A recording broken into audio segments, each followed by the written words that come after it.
Elhamdulillahi Rabbil Alamin, wa salatu wa salamu ala nabina Muhammad, ashhadu an la ilaha illa Allahu wahdahu la sharika lah, wa ashhadu anna Muhammadan abduhu wa rasuluhu. Assalamu alaikum, po vazhdojmë inshallah me sira 62, marrëveshjen e Hudejbijës, pjesën e dytë. Uh, Pasi që në pjesën e parë kemi diskutuar se pejgamberi alayhis salam dhe sahabët u nisën për umre që të shkojnë në Mekë dhe devja e profetit alayhis salam u ndal në fushën e Hudejbijës, kështu që muslimanët e ngritën kampin e tyre atje. Dhe gjatë ditëve në vijim në këtë ngjarje do të ndodhin disa gjëra. Kryesisht do të jetë një përpjekje, një tentativë për të bërë marrëveshje me Kurejshët që të hyjnë muslimanët në paqë në Mekë ta kryejnë umrën, dhe të dalin në paqë. Mirëpo nuk nuk arrihet me lehtësi, siç do të shohim nga këto ngjarjet në vazhdim që janë, sepse do të ketë disa përpjekje të vazhdueshme, nga të dy palët duke dërguar përfaqësues dhe nuk në shumë raste nuk do të arrihet marrëveshje. Mirëpo para se të vijmë deri te marrëveshja, ka ndodhur një ngjarje, tu rreth kësaj kohe, edhe pse kronologjikisht është e ndryshme në libra të ndryshme të sirës, a ka ndodhur më njëherë si kanë ardhur në Hudejbije apo ka ndodhur më vonë, por ajo që është me rëndësi është se me të vërtetë ka ndodhur që Kurejshët përgatiten dhe i shkojnë që ta sulmojnë në mënyrë të befasishëm kampin e muslimanëve. Ky sulm raportohet në Sahihun e Muslimit dhe thuhet se 80 njerëz nga Kurejshët nisën në një sulm të papritur që zbresin prej zonave malore të Tanimit rreth kohës së sabahut, kur muslimanët e falnin namazin e sabahut. Dhe këta shpresonin se do t'i kapin muslimanët pa përgatitur. Megjithatë, muslimanët ishin të përgatitur, sepse pritnin që do të kenë sulme, edhe këtë skenar të sulmeve e paramenduan, sepse thanë edhe herën e kaluar që ju ndodhi një sulm i tillë. Kështu që arritën që shpejt t'i rrethojnë ata dhe i zën robër ata. Mirëpo, pejgamberi alayhis salam, edhe pse këta ishin sulmuesit, kishin ardhur me qëllimin për t'i vrarë, pejgamberi alayhis salam nuk i vrau ata. Pasi që i zë, i liron që të gjithë ata kthehen në Mekë. Pra, edhe një dëshmi që pejgamberi alayhis salam dhe muslimanët ishin nisë në paqë për të kryer umrën e jo për të për të pas konflikt me ata të Mekës, edhe pse në këtë rast kishte me qenë shumë legjitime, gjithkush e kishte arsyetuar ashtu që është shumë normale që me pas një përleshje me ta ose që t'i vrasin, sepse këta me atë qëllim kishin ardhur. Mirëpo subhanallahu, Allahu i mbrojti edhe ata edhe këta që mos t'i mos t'i bëjnë duart me gjak në këtë rast. Thot Allah në ajetin e 24 të surës Fat. Dhe ai është që pengoi duart e tyre prej jush dhe duart tuaja prej tyre brenda në Mekë, pasi që u dha fitoren kundër tyre, e Allahu mbikëqyr atë që ju punon. Me këtë Allah i lartësuar thot se edhe juve ju ka mbrojtur që ata mos ju vrasin, Po në anën tjetër edhe ju ju ka rujt që ju mos të presni njerëz. Thënë është një prej mirësive të Allahut subhanahu wa taala. Kjo ajet është në surën Fat, dhe surja Fat, edhe pse kuptimi pra i fjalës Fat është fitore apo është çlirimi, dhe disa njerëz mendojnë se ka të bëjë më shumë me fitoren e Mekës, me çlirimin e Mekës. Megjithatë, krejt surja Fat ka të bëjë me marrëveshjen e Hudejbijës. Domethënë me këtë ngjarje në Hudejbije. Po Allah thot me të vërtetë ty të dha një fitore të qartë. Të një fitore të qartë, fitoria këtu ishte atë që ka ju dha Allahu atë mundësinë që do t'ju jep që do të shohim në vazhdim, domethënë çfarë do të ndodh muslimanëve, e që kjo pastaj do të çojë dhe deri te fuqizimi i më të tjershëm i muslimanëve deri te shpërblimi i Mekës. Uh, një prej rasteve të para të këtyre përpjekjeve për të bërë marrëveshje mes kurajshëve dhe muslimanëve është rasti me përfaqësuesin e fisit Huzaj. Pra fisi Huzaj ishte një fis që ishte në periferi të Mekës, dhe personi i parë që erdhi si emisar, që nuk është as i Mekës as i Medinës, po ishte një palë e tretë, ishte pra prej fisit Huzaj, që quhej Budejli. Dhe domethënë Huzaj llogaritet si një palë neutrale. Në përgjithësi ishin simpatizues ndaj pejgamberit alayhis salam, por në atë kohë ende nuk e kishin përqafuar Islamin. Shumë që më vonë si fes do ta pranojnë. Dhe një nga udhëheqësit e këtij fisi ishte ky Budejl ibn Warqa, i cili ishte një njeri fisnik që nuk e donte luftën civile, dhe si duket ky ishte ofruar vullnetarisht me qenë emisar, me qenë domethënë ndërmjetësues mes pejgamberit alayhis salam dhe Kurajshit. Dhe ky shkon te pejgamberi alayhis salam dhe i thot o Muhammed, domethënë sepse në atë kohë nuk e kishte planuar Islamin, pra që ti thot o profeti i Zotit. Thot o Muhammed, sapo kam ardhur nga ana tjetër e Hudejbijës, domethënë nga Meka, ku i kam lënë bijtë e Kabën ibn Luej dhe Amr ibn Luej. Domethënë ka ishin paraardhës të Kurejshve që me ta krenoheshin, domethënë stër paraardhësit e tyre. Dhe thot ata po presin t'ju luftojnë dhe t'ju pengojnë të hyni në harem, pra të hyni në Qabe. Domethënë këtu ai po mundohet ju thotë që mos ja mësyni ju Qabe, sepse ata ju pengojnë dhe ju luftojnë, syqet mirë. Mirë po pejgamberi alayhis salam i thot atij, ne nuk kemi ardhur që i luftojmë ata. Në qëllimi nuk ka qenë kjo. Përkundrazi ne kemi ardhur për të treguar nder ndaj shtëpisë së Allahut, domethënë për të kryer umrën. Dhe thot, në të vërtetë lufta i ka dëmtuar Kurajshit dhe ata janë lënduar prej saj. Nëse dëshirojnë, ne mund të negociojmë me ta. Pra tani si t'ju ban dertin pejgamberi alayhis salam Kurajshve, do t'jenë dëmtu pi luftrave, se sapo e keshim pra para 2 ligjëratave keshim luftën e Hendekut, që ishin dëmtu shumë Kurajshët. Thot, nëse dëshirojnë, unë do të vazhdoj të luftoj ata me çka kam.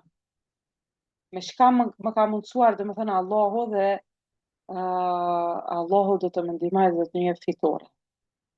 Po i tha, nëse dëshirojnë, ata na mundemi m'ju dhon pak kohë që të mendojmë për këtë çështje dhe pastaj të largohen nga qyteti për ne. Domethënë pejgamberi alayhis salam po i ofron një mënyrë marrëveshje që nëse e kanë me neve shumë, mundën ata mu largu një kohë, do të thënë të dalin ata prej Mekës, muslimanët hynë, ta kryjnë umrën dhe pastaj të largohen dhe Kurejshët mund të kthejnë.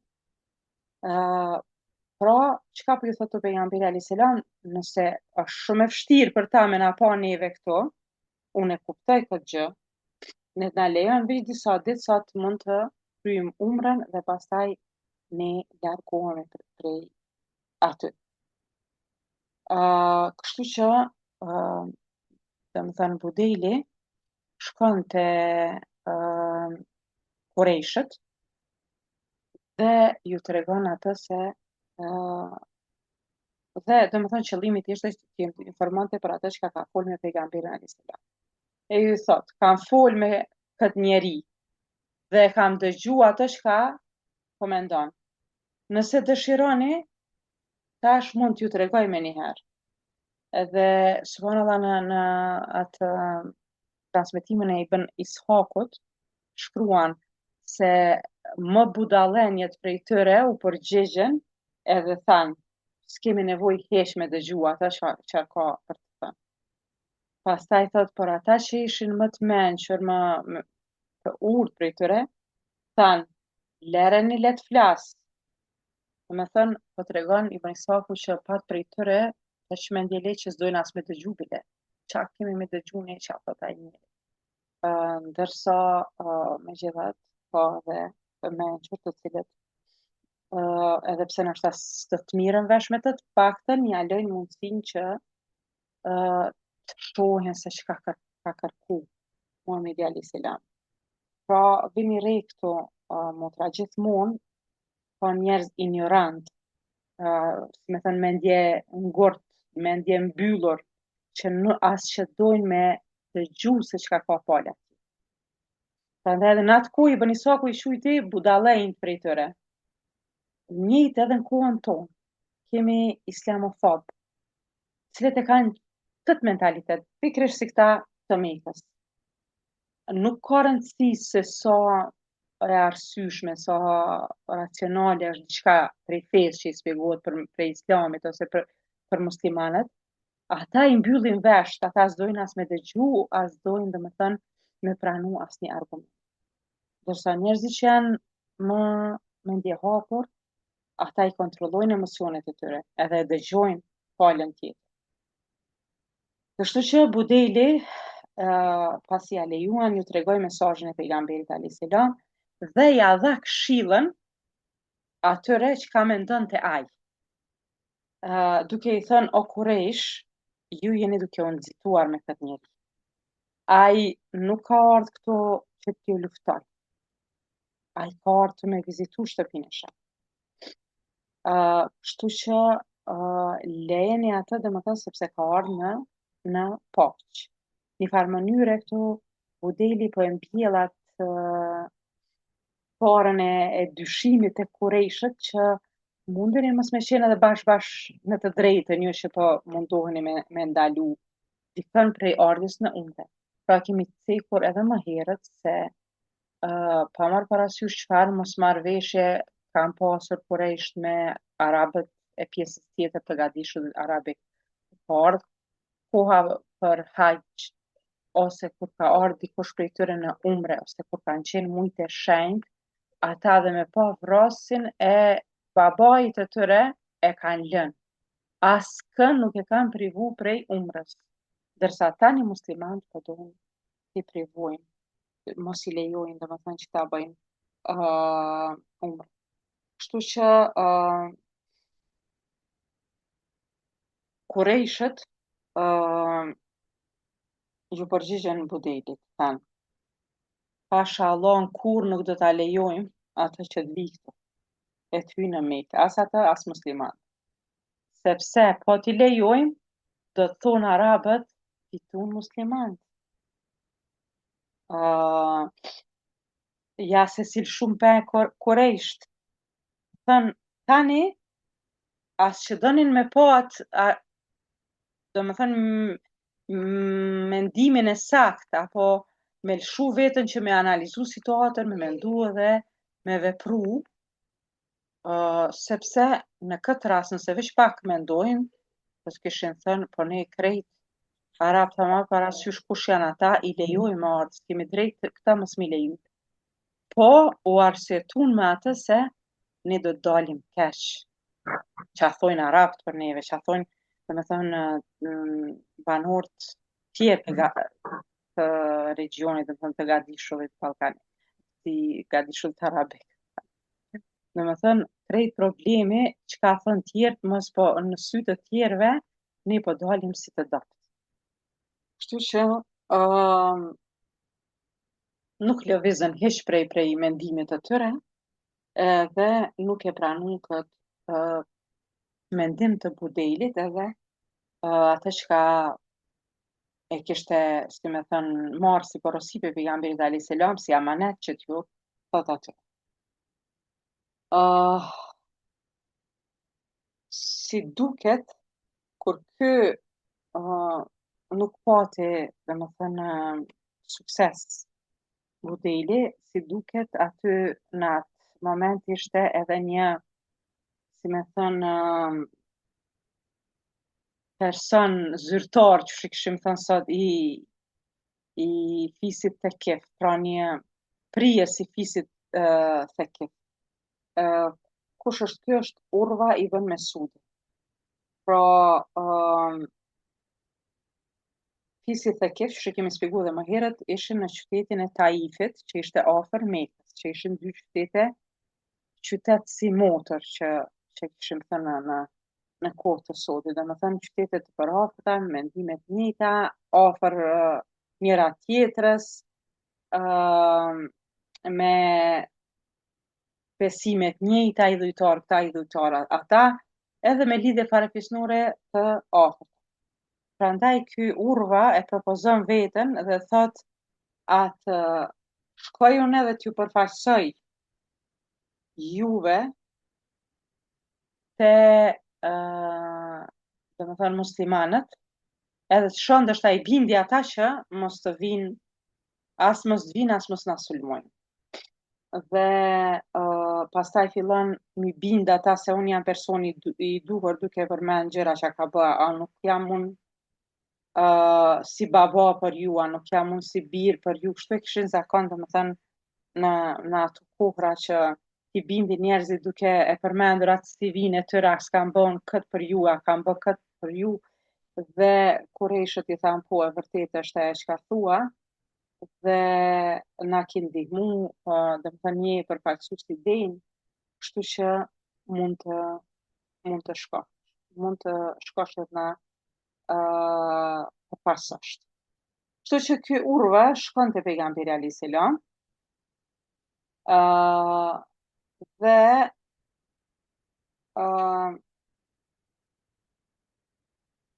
kur shkon atje, domethënë pejgamberi alayhis salam i thot atij të njëjtën gjë që i tha edhe Budejlit. Thot, pse Kurejshët dojnë të na luftojnë? Ata në të vërtet lufta i ka dëmtuar dhe janë të lënduar prej saj. Nëse dëshirojnë, ne mund të negociojmë edhe të jemi në paqe, por nëse dëshirojnë, unë do të vazhdoj t'i luftoj ata me atë që kam ka dërguar Allahu, dhe Allahu do të m'jap fitore. Dhe nëse dëshirojnë, unë mund t'ju jep pak kohë që të mendojnë edhe për këtë çështje dhe pastaj të largohen nga qyteti, e ne të kryjmë umrën e pastaj ata të vinë. Domethënë të njëjtat gjëra ja thot edhe. Mirë, po Urve i thot, çka ke ti në të vërtetë? Ti thu se po i thret njerëz drejt Allah. Po pastaj thot vjen me një grup njerëzish që ne nuk i njohim dhe i prish lidhet farefisnore tuja. Domethënë po vjen me këta të Medinës që nuk janë hiç Kurejsh, me ensarët, edhe po prishësh me farefistin tonë. Dhe thot e prishë intrinë e haremit dhe ke ndërmend të derdhësh gjatë. sikur mos më dëgju hiç pejgamberin alayhis salam se çfarë i tha më herët. Ndërsa pejgamberi alayhis salam thotë, unë kam ardhur vetëm për të përmbushur lidhjet farefisnore, jo për të thyer ato. Dhe kam ardhur për të përmirësuar fenë e popullit tim. Dhe kam ardhur që t'ja bëj jetën më të mirë popullit tim. Pra, ky e sulmon pejgamberin alayhis salam se thotë ti me këtë ardhje me Kurejshët ë po do më prish lidhjet farefisnore, ndërsa pejgamberi alayhis salam thotë kam ardhur që të rregulloj familjet farefisnore.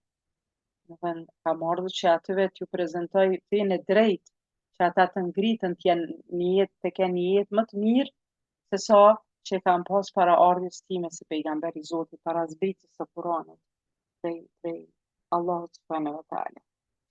Kështu që domethënë është interesant të analizohet kjo qasje e urvës, me çka i mundohet me njollos pejgamberi alayhis salam. Pra i thotë ti ki po sjell një fe të re, e ke thy shenjtin e haremit, i ke thy lidhjet farefisnore. Dhe të gjitha këto domethënë janë disa gjëra që për shembull kur të këshysh në realitet, ato me të vërtet kanë ndodhur, sepse me të vërtet janë prish për shembull lidhjet farefisnore. Me të vërtet, domethënë po vjen pejgamberi alayhis salam këtu në që të hyj në qabe kur ata s'po e dëshirojnë, ëh. Mirë, po krejt kjo pejgamberi alayhis salam po vjen, pra ka ardhur si pejgamber për t'ju mësuar atyre fenë e drejtë, ka ardhur që ata të domethënë të ngritën në një pjedestal më të lartë, ndërsa ky tani këtë krejt po e kthen në anën negative. Ti ardh me prish farefisin me këtë fe të re, se janë bo disa me ty, disa me këta, kështu që të gjitha këto gjëra domethënë janë prej gjërave të cilat i kanë përdorur si taktik Kurejshët për të domethënë për ta gjithmonë për ta sulmuar pejgamberin alayhis salam në ato gjërat e mira me të cilat ka ardhur pejgamberi sallallahu alaihi wasallam. Kështu që domethënë ne si musliman duhet ta kemi atë mençurinë për ta njohur thelbin në mënyrë që t'i heqim gjithmonë këto sulme me gënjeshtra, me lloj-lloj gënjeshtra, domethënë që e marrin një gjë prej të vërtetës dhe pastaj i thurin rreth e rrotull 101.000 gënjeshtra dhe mundohen t'i qesin muslimanët keq. Domethënë ne duhet ta kuptojmë perspektivën e tyre. Ata të cilët e sulmojnë Islamin çfarë perspektive kanë, edhe duhet ta mbrojmë fenë, duhet të jemi domethënë në atë shkallë që ta mbrojmë fenë tonë. Pra ja këtu ku e kemi urvën që del me këtë folur, domethënë që e sulmon pejgamberin alayhis salam. Kursa pejgamberi alayhis salam thotë unë jam ai që i plotësoj lidhjet, unë jam ai që vi me një fe, me fenë më të mirë dhe unë jam ai që popullin tim duhet ta ngriti domethënë në një jetë më të mirë se që ka qenë më herët se i dhujtar. Pra, e kundërta asaj se çfarë po thot urva. Kështu që sa i përket këtij mentalitetit të urvës, domethënë është një mentalitet që kanë në ngritjen e fisit, kështu me fise të ndara, domethënë me atë krenarinë e gjahiljetit, se krejt duhet me bashku. Pa marrë parasysh a është i mirë, a është i keq, jo ti duhet me shku me atë tëndin, me fisin tënd, domethënë nuk e kuptojnë këta këtë bashkimin që e bën Islami të njerëzve. Pra, i thot pejgamberit alayhis salam, o Muhammed, nëse ti çfarë mendon ti ta kthesh popullin tënd prapa, ose ndoshta ke dëgjuar që dikush para teje e ka shpën popullin e vet shkatrim, nëse i merr me vete, për Zotin unë duke parë gjithë farë fytyra rreth teje. këtu ka dhe rebel, ata do të ikin e ty do të lënë vetëm me Kurejshën. Pra çka po I thot këtu? Thot nëse ti shkon tash me qëta njerëz që janë gjithfar ftyrash sipas këtij, domethënë s'janë njerëz të njohur në mesin tonë, nuk janë Kurejshta për ensarët e ka fjalët. Dhe këta nuk mujnë në një farë mënyre, po I thot me dash ty ma shumë se sa populli yt. E çka mendon ti këta si ti shohin Kurejshta aty këta ikin edhe të lejnë ty vetëm.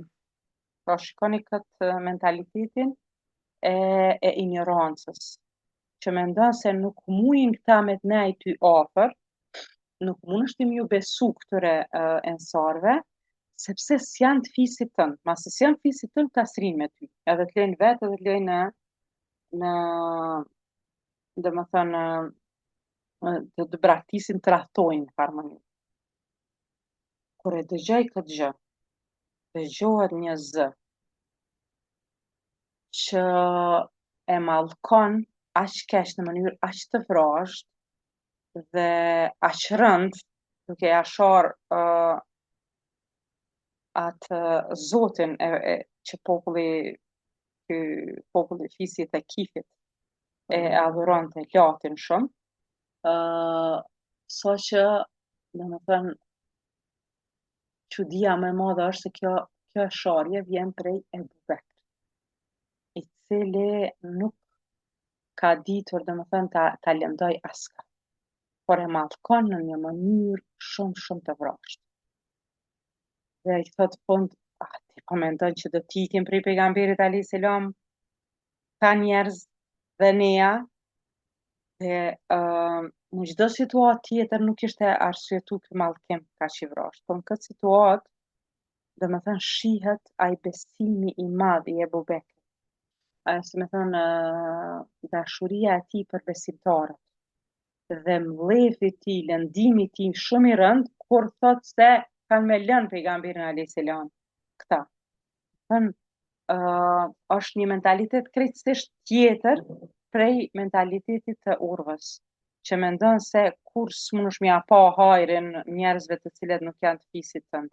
Pra Ebu Bekri, që kishte pranuar Islamin, ishte zhvillu tani një mentalitet tjetër prej kohës së xhahilijit të ignorantëve, të cilët nuk e besonin këtë gjë. Ebu Bekri kishte pasur se I pasuri dhe I varfri bëhen njëjtë, domethënë bashkohen dhe të pejgamberit alayhis salam, se gjitha fiset pa marrë parasysh cili fis janë, kur bëhen besimtar, pra I bashkon Islami, I bashkon besimin në Allahun subhanahu wa taala. Prandaj edhe e hyn në këtë mënyrë. Dhe kur e dëgjon këtë kthehet ky urve dhe I thot Ebu Bekrit, pashallah sikur mos kishte qenë ajo mirësi që ti ma pa të bë mu një herë, domethënë ato të mira që mi ki bë, ta kisha kthy edhe unë ty sot mallkimin në të njëjtën mënyrë edhe fyrjen. Dhe në disa libra të sirës shënon se mirësia është që Ebu Bekri e kishte ndihmuar me një borxh, domethënë urvën, dhe ky tani po e përmend këtë gjë që ke qenë ti që më ke ndihmuar sepse ma ke bë këtë mirë, se përndryshe aq rënd më ke fyqe dhe unë ta kisha kthy ty njëjtë. Dhe në këtë kohë, domethënë sa urva ishte duke folur me pejgamberin alayhis salam, tërë kohën ja prekte mjekrën pejgamberit alayhis salam. Sepse ky kishte qenë një zakon I asaj kohe që dy persona kur flisnin mes vete, domethënë ja preknin edhe mjekrën njëri tjetrit. Dhe ky sa herë ja prekte mjekrën pejgamberit alayhis salam, I vinte një nga anash, domethënë një shigjet dhe ja largonte duart. Kështu disa herë dhe I thoshte largoj durët e tuaja të pista prej fytyrës pejgamberit alayhis salam. Dhe për një moment ky urve thot, ka pa vjen ky zë se po më duket I njohur, dhe kur kthehet e sheh që është Mugira. Tani Mugira ka një histori në rinit vet, ishte I pa udhëzuar dhe ishte me një grup të rinj si bandit, domethënë që nuk që bënin grabitje në rrugë. Dhe ky ishte vjedhur mollrat e dikujt një fisi, ashtu që ky fis ishte qu pastaj kundër fisit të tij, fisit Tekef që ishte i njëjtë me urvën, dhe ata ishin detyruar krejt t'ia pagunin, domethënë sherri i këtij Mugirës. Ky Mugira më vonë e pranon Islamin dhe shkon te pejgamberi Ali. Dhe tani po e sheh, pas shumë kohe po e sheh ky urve këtë dhe thot ti ai mashtruesi që je, pas ke mbet ende mashtruese dhe domethënë edhe tani po ke ftyrë si me thënë me dalë përpara më thënë një gjë të tillë. Mirë, po pse po përmendin rastin e Mugirës pasi që është udhëzu, se kur e ka pranu Islamin, ka ardhur te pejgamberi alayhis salam, ka pranu Islamin dhe ka thënë këtë pasuri me që kam hyrë në Islam, krejt po du me dhënë për hir të Allahut. Dërsa pejgamberi alayhis salam thot, Islamin tënd e pranojmë që je penduar për të qenë musliman. Ndërsa pasurinë tënde nuk e pranojmë. Pra sepse dihej se është një pasuri që nuk është fituar halal. Pra kjo është një mësim edhe kjo është një largim i krejt atyre dyshimeve që mendojnë disa se mund është qysh dush me fitu pasurinë, kur hyn në Islam që atë pasuri e merr me veti, jo pasuria haram, mbetet pasuri haram. Islami i ka parimet e veta. Po për shkak të këtij mësimi e përmendëm këtu Mugirën. Dhe urva pastaj kthehet dhe shkon te sahabët. Shkon te, m'falni, Quraysh. Dhe kur shkon atje, fillon m'ju përshkru Qurayshve se çfarë mendon ai për ta. Sepse domethënë tani negociatat janë ndërprerë dhe urve u dasht mu kthya. Dhe i thot, o populli im, unë kam qenë në oborin mbretëror të Kisras. Kisraja, kemi përmend disa herë, ka qenë mbreti i Persisë asaj kohe. Domethënë, në atë kohë kanë qenë dy perandori të mëdha, persiane dhe romake apo e Bizantit, perandoria e Bizantit, pra perandoria romake e lindjes që këto dy perandori ishin pra si superfuqitë asaj kohe dhe ishin rreth aty domethënë në atë pjesë të Azisë në afërsi me Gadishullin Arabik. Dhe i thot, unë kam qenë në oborin mbretëror të Kisras, pra mbretit Persisë, të Kajserit, mbretit të Bizantit, dhe të Nejashiut, mbretit të Etiopisë. Por thot, për Zotin nuk kam pa mbret të cilin e duan dhe respektojnë njerëzit e tij, ashtu siç bëjnë këta njerëzit e Muhamedit. Pra po ju thot se unë edhe pse e kom pa çka është obori mbretëror, qysh njerëzit duhet me nejt gaditu para mbretit ose më përpule krejt, por nuk kam pa njerëz që dojnë prisin e vet ma shumë se që i kam pa ta njerëz që janë rreth Muhamedit alayhis salam, pra është fjala për sahabët. Thot nëse ai pshtyme ati gjithsesi mbaron në shuplakën e ndonjërit prej shokëve të tij. Disa herë kemi përmend domethënë se ka pasur begati në pshtymin e pejgamberit alayhis salam. Dhe e kanë shëru plagën me pshtymin e pejgamberit alayhis salam. Thot kur urdhëron diçka, ata bëjnë gara kush ta kryjnë më shpejt atë punë. Kur merr abdes, gati sa nuk rihen me njëri tjetri për ujin që tepron prej tij. Kur ai flet, të tjerët e ulin zërin. Kur e shikojnë me shikim të butë nga respekti ndaj tij. Thot o popull, ky njeri po ju ofron propozim të drejtë, andej pranojeni. Ai i ka penguar duart e tyre ndaj jush. Pra, është një prej përshkrimeve to urva që e ka bë prej përshkrimeve më të mahnitshme që në tërë sirën, domethënë, nuk mundesh me gjetë një përshkrim më të mirë se që e ka bërë, edhe pse dim ne ka shumë hadithe lidhur me atë se sa e kanë dashur sahabët pejgamberin alayhis salam, Po kjo është interesant se vjen nga një njeri cili kishte një bagazh me përvojë, pra kishte parë edhe për te Mekës e Taifit, pra kishte dali, kishte pa perandori tjera, mbretëri tjera dhe ishte, si me thënë, një farë mënyrë ma i denjë me përshkru apo me bën një farë dallimi mes uh, shoqërive të ndryshme, mes liderëve të ndryshëm edhe njerëzit që janë rreth atyre liderëve. Uh, pra shikoni, çfarë ndryshimi te urve. Ky urva që në fillim i tha, pejgamberit alayhis salam, kush janë këta njerëz rreth teje? Ta kanë me të lon, ty kanë me shku. Në momentin që i shohin Kurejsht, ta të lojnë vetë ty dhe ikin prej teje. Tash ky njëjti urva, pasi që ndroi disa orë aty në kampin me muslimanët dhe pasës, domethënë i pa gjërat se çka po ndodhin, ky njëjti po i përshkruan që ta njerëz nuk janë që e lejnë asnjë moment Muhamedit alayhis salam sepse e pa këtë lidhjen që e kishin me Muhamedit alayhis salam.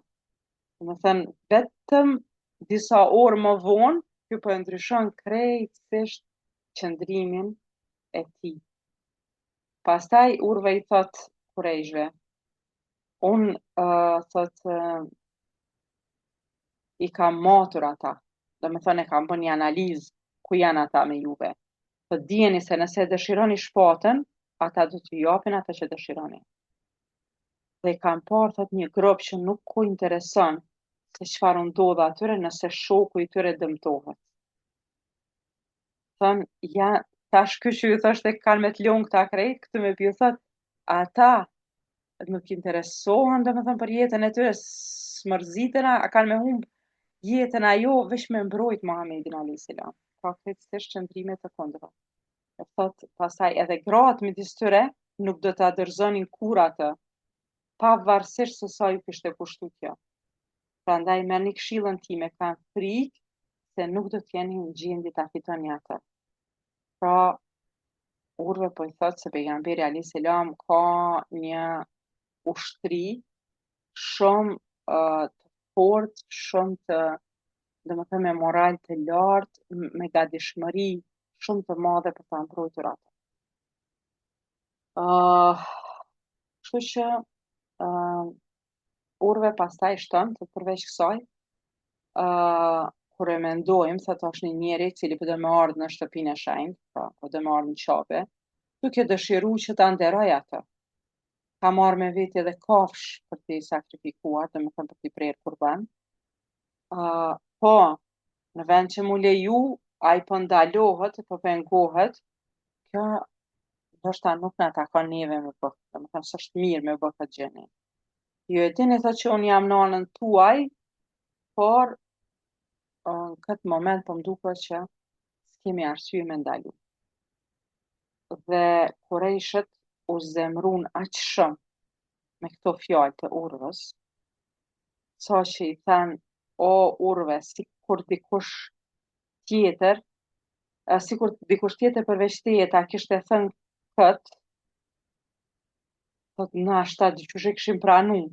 Po ti me thënë kët, e ne ty të zgjodhëm, ty morëm si ma të mirin, domethënë po i tregojnë se janë dëshpëru shumë me të. Por thot, ne nuk do ta lejojmë kurse si me hy pejgamberi alayhis salam në dhe ta kryj umrën këtë vit. Pra,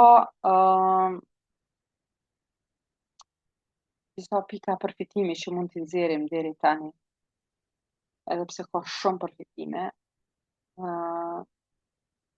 në kuptimi se edhe një jo besimtar, një pagan, një idhujtar, një adhurues i idhujve, po e njeh statusin e sahut.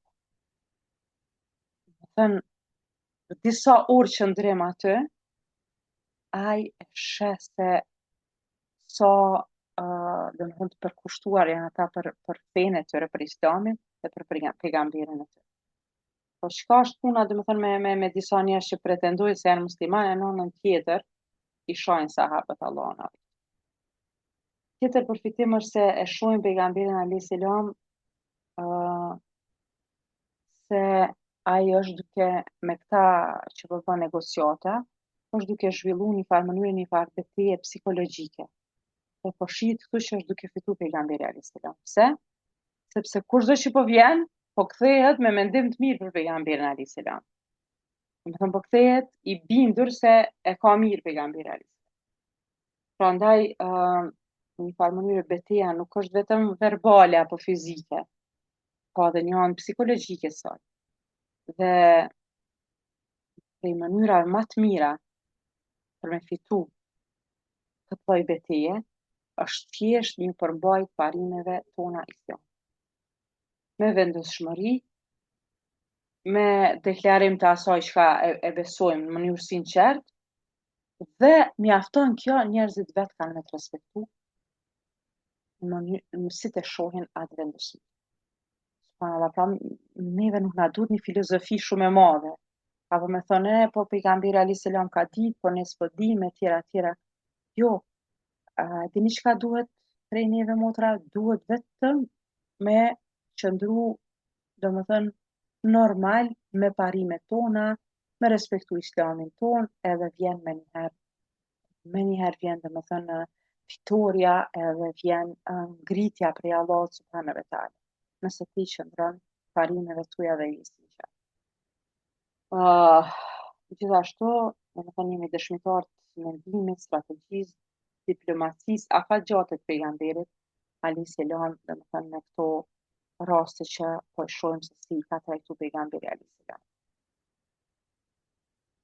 Kështu që me këto gjëra që i thot pra urve, i thot që ata t'i bind që nuk e kanë drejt edhe nuk e kanë mirë që ta ndalojnë, sepse asgjë të keqe nuk është që po kërkojnë muslimanët, domethënë prej juve. Prandaj këto gjëra janë simsim domethënë për fitërikimit me urven. Urve më vonë e ka pranu islamin, dhe është interesant edhe pranimi i islamit të tij. Kur shumë më vonë domethënë, jo shumë më vonë, disa vite më vonë se sa kjo ngjarje, pra në vitin e 9 të hijretit thuhet, kur pas që pejgamberi alayhis salam e ka çliruar Mekë. Dhe ky vjen pra, e pranon islamin te pejgamberit alayhis salam dhe dëshiron të shkojë te populli i tij që edhe ata t'i thirrë në islam. Pejgamberi alayhis salam i thot mos shko, se ata munden me dëmtu ty tash je bë musliman. Por urve insiston, që umra ata mu më respektojnë shumë, ata mu dojnë çdo gjë janë gjendje me bë për mu. Ndërsa pejgamberi alayhis salam prap insiston që mos të shkoj. Pra dhe këtu është një mësim që njerëzit të cilët nuk janë sprovu, çka do me thonë me dal, edhe mu deklaru si musliman që kime pas armiq nga gjitha anët, shpesh nuk e kuptojnë këtë gjendjen e neve për shembull që jemi sa vite domethënë në islam edhe ato çka kalojnë. Mendojnë se është shumë gjë e thjeshtë dhe shumë lehtë. Pra pejgamberi alayhis salam po e din se çka janë gjendje paganët me vë. Ndërsa urve po thot ju se ata që shumë kanë respektu ma herët, më respektojnë pra. Kanë respektu kur i koni dhujtar. Në momentin që ti ju thua atyre që je musliman, ndryshe kanë me trajtu. Por urve ishte shumë i bindur edhe pejgamberi alayhis salam i thot mirë, shko pra. Dhe shkon ky, sepse lakmon të urve që edhe popullit vet ja paraqes islamin edhe ta pranon. Kështu që si shkon atje fillon me prediku islam, fillon me thirr ata me thonë që domethënë hajdini dhe ju pranoni islamin, shtëpia e drejtë e tjera. Mirë po, ata fillojnë me fy qaq shumë, në mënyrë qaq vullgare, që as s'kishte mundur urve me imagjinu që njerëzit e tij që kishin respektu aq shumë deri dje, sot i thonin këto fjalë kaq të ulta. Dhe u trishtu shumë dhe domethënë u kthy në shtëpinë e vet shumë i pikun. Dhe nesër më në mëngjes kur ishte koha për namazin e sabat, ai hyp në qatin e tij. Ashtu i kishin qatit e rafshta, domethënë po i përdonin për të hyrë për të ndajur aty apo për shembull për të falur namaz si në këtë rast urve dhe e thira ezanin edhe fillon të falet. Dhe subhanallah aq të inatosur ishin me islam, sa që dikush se e pa duke falur, e mori harkun dhe shigjetën e tij dhe e qelloi me njëherë. Dhe shigjeta e shtyu atë, domethënë në atë mënyrë që ra poshtë në lugin, pra prej qatisë së shtëpisë së tij dhe ra shahid, pra vdiq. Dhe kur i erdhi lajmi pejgamberit alayhis salam për këtë gjë që kishte ndodhur me urvën, thotë ndodhia e urvës është si ajo e Jasinit. Domethënë në surën Yasin përmendet një rast kur një besimtar shkon edhe i lut popullin e vet, pranojnë një pejgamber, besojnë ata dhe ata vetëm se ja don të mirën popullit dhe don me dëshiron islamin për ta edhe ata e vrasin. Pra janë disa ajete kuranore, ndoshta e keni, domethënë e dini që janë në surën Yasin këtu. Sikur rasti i atij i cili erdhi nga fundi i shtetit dhe i tha o populli im dëgjoni të dërguarin, dëgjoni atë që nuk kërkon prej jush ndonjë shpërblim, dhe ata janë udhërëfys. Domethënë pejgambert janë udhërëfys, nuk janë ardhur me ndonjë qëllim, me ndonjë interes që me marrë shpërblim prej juve. Thotë, e çka mund që të mos e adhuroj atë që më krijoi e që tek ai kthehemi. Pra ju mon ligjërat këtyre popullit të vet. Thotë a do të pranojnë Zot atjerë posti, e nëse do mëshiruesi të më godas me ndonjë keqe, tërmjetësimi i tyre nuk do të më vlejë asgjë, as që do të më shpëtojnë. Unë do të jem atëherë një humbje të haptë, pra nëse e bëj këtë. Unë i kam besu Zotit tuaj, pra më dëgjoni. Ati është thënë hynë në xhenet, a i tha as kur ta dinte populli im. Për çka më fali Zoti, sikur ta dinte populli im, për çka më fali Zoti im dhe më bëri prej të nderuar. Domethënë këto janë ajet 20 deri në 27 të surës Yasin dhe pra fjala është për te domethënë te Ben Izraelit, që Allahu kishte dërguar pejgamber dhe ata i vresnin pejgamber. Dhe në një rast, domethënë kur ishte një ky besimtari shkon si e përshun Allah prej skajit të qytetit, shkon edhe thotë çka ka mund që nuk besoj, pse mos ta besoj atë që më ka kriju, ai është mëshirues, ai ka fuqi, nëse më dënon kush mundet me më ndihmu mu. Domethënë fuqia absolute është e Allahut, është dorë tije, jo në dorë të idhujve që ju po i adhuroni. Dhe e deklaron besimin e vet ndërsa ata e vrasin. Dhe gjëja interesante është se kur të pasi që vdes si shahid dhe hin në xhenet, ai thot si po ta dinte populli im. Pra mendin ende atje te Davetit ta dinte populli im se çka të mira më ka dhënë mua. Allahu më ka nderu në këtë botë. Pra pejgamberi alayhis salam e bën një krahasim thotë edhe urve është njëjtë sikurse ky njeri. Dhe në këtë mënyrë domethënë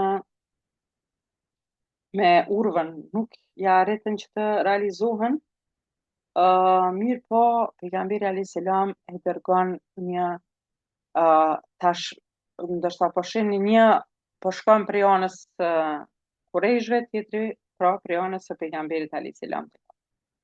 Dhe e zgjedh pejgamberi alayhis salam Hirash ibn Umayya el-Huzain me devën dhe e çon me devën e tij. Domethënë devën e vet e jep sepse në atë kohë njiheshin kafshët e kujtës, domethënë kishin disa karakteristika si sot ndoshta makinat që janë njohim. Dhe me këtë donte m'ia dhënë një farë mesazhi se po vim në paqe. Ja deveja e pejgamberit alayhis salam po vjen. Domethënë pse e qënë këtë hiroshin, qënë sepse duke i relativisht neutral, dhe më thënë, për momentin nuk ishte as muhaxhir as ensar, pra dhe pse ishte prej menonën e besimtarve, me që nuk ishte as Kurejsh, as pra Medinas, e qoj si një person neutral. Dhe devën ja dha për të demonstru se po don paqë. Ndërsa kur Kurejshët e pan devën e pejgamberit alayhis salam, e njohin ata, por në vend që kjo të jetë shkas për një mendim pozitiv, për një mendim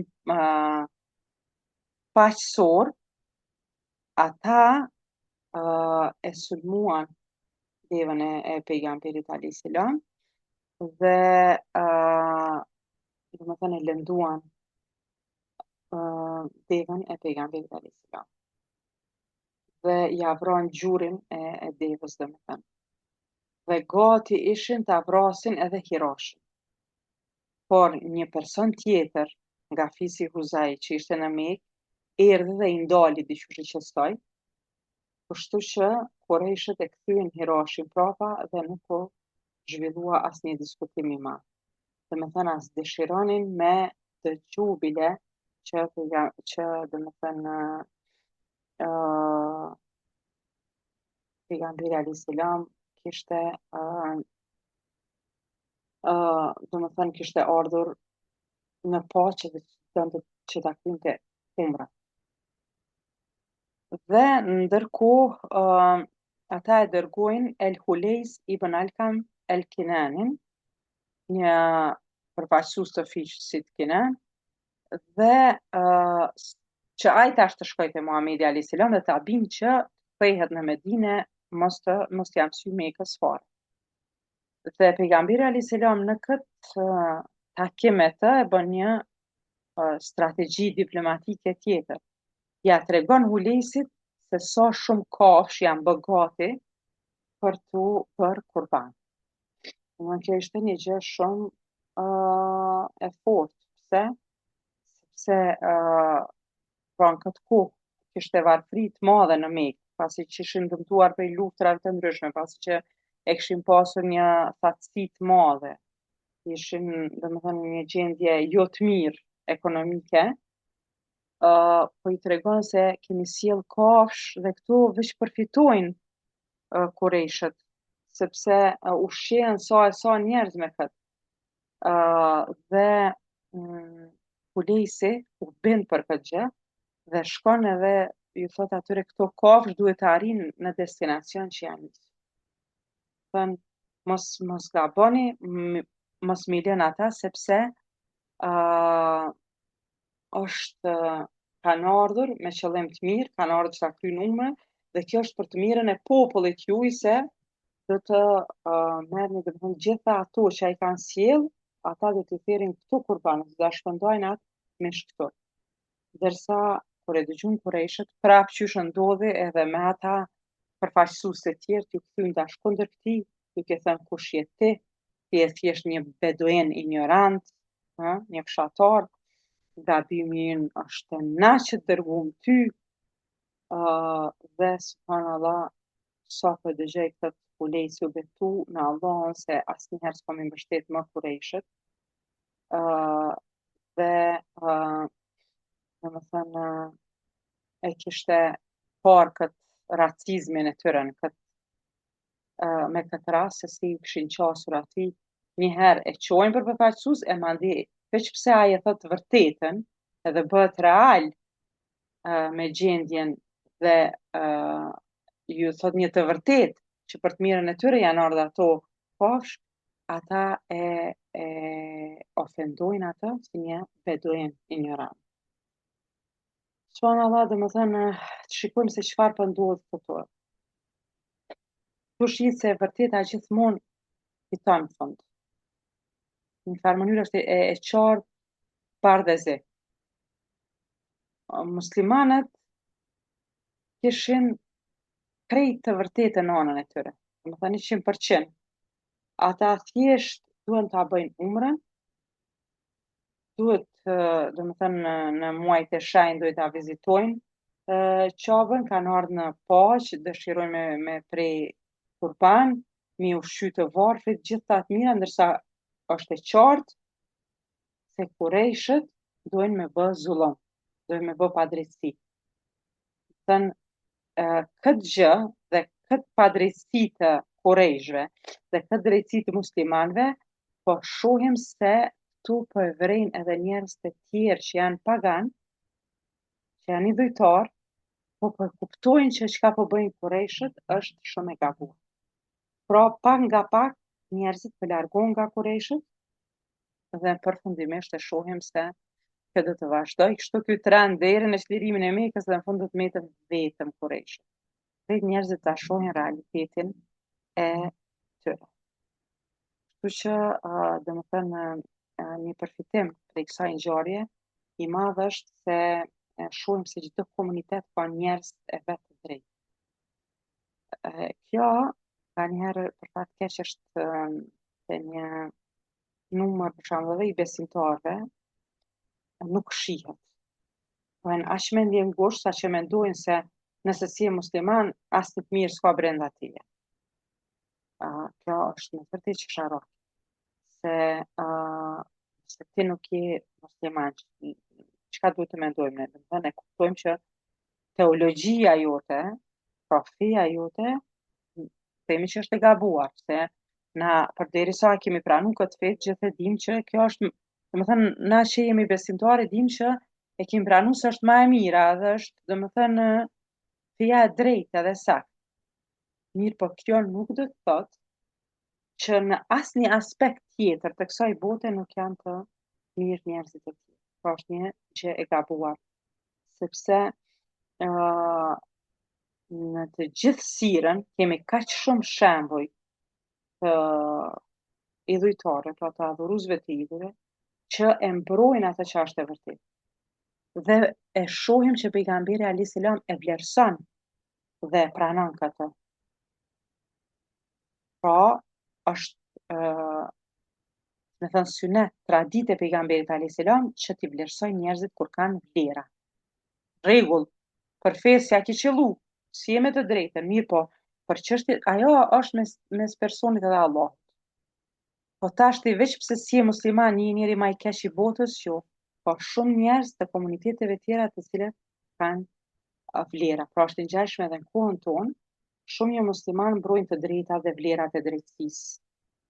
Ndonjëherë e mbrojnë pra edhe islamin, e mbrojnë edhe musliman, thonë ata kanë të drejtat të tyre, mund të praktikojnë fenë e tyre, është, domethënë, është që është e drejtë elementare e njeriut, apo për shembull në shumë raste luftojnë për një gjë e cila është e drejtë dhe e cila nuk është, domethënë,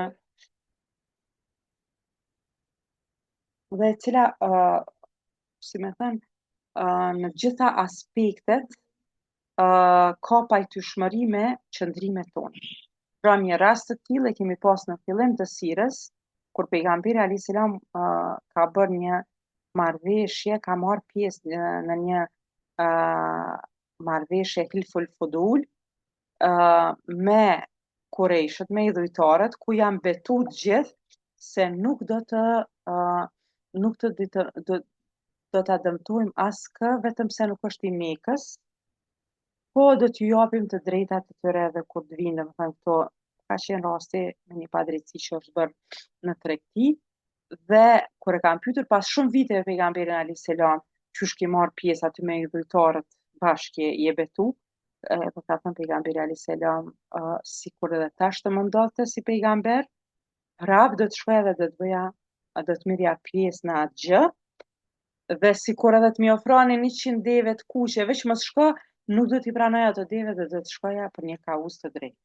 Dhe dietarët islam e marrin këtë si shembull se nëse është diçka me vlera, është diçka për drejtësi, atëherë është prej synetit që me bashkëpunu me këta njerëz për me ngrit diçka, një standard më të mirë jetësor ose një, domethënë, parim të drejtë, pra duhet të bashkëpunojmë me gjithë njerëzit e mirë dhe njerëzit e drejtë.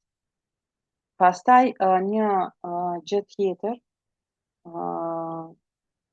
domethënë që shohim, është pjesë e urtësisë profetike, është që kjo të përdoren gjithë faktorë psikologjik që u pëlqejnë grupit tjera në mënyrë domethënë që ta pranojnë një gjë që është e drejtë dhe mirë.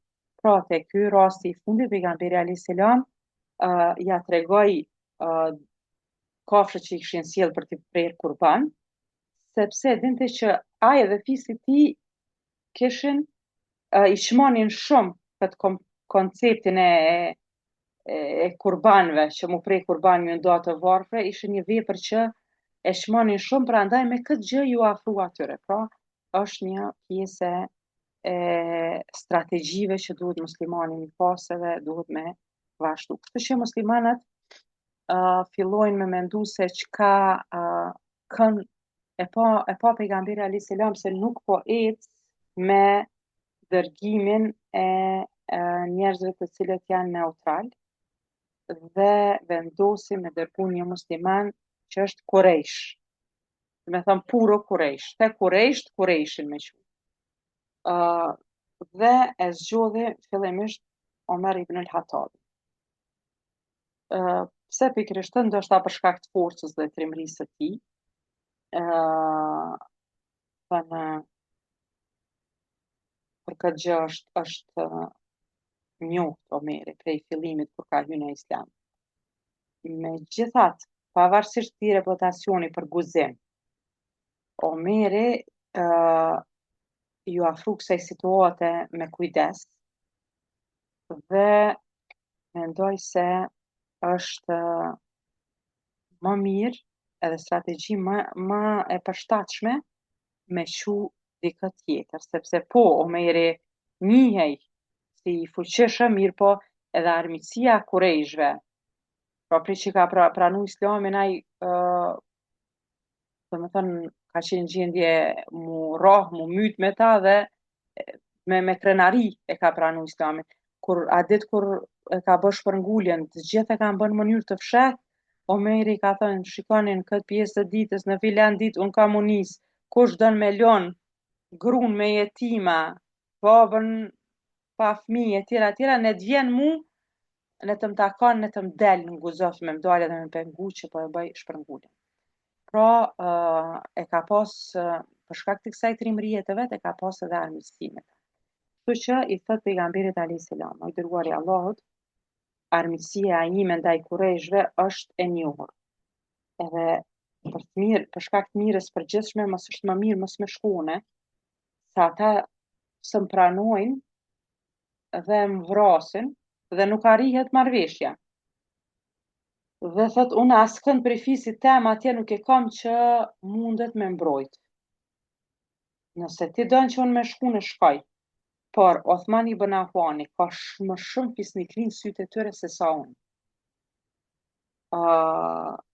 Domethënë e pranon Othmanin sepse e dinte që ai ishte nga Benu Abdishams, pra ishte prej njerëzve një familje domethënë më të respektuar një gradë se sa e Omerit dhe për shkak të urtësisë së Othmanit gjithmonë kishte pas respekt për të edhe në anën e Kurejshit.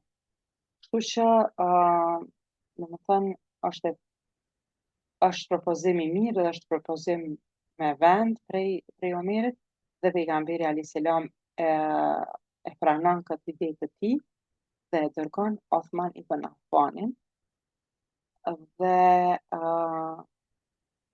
ai nisë domethënë me disa musliman që të shkoj edhe të flet direkt me Kurejshët për të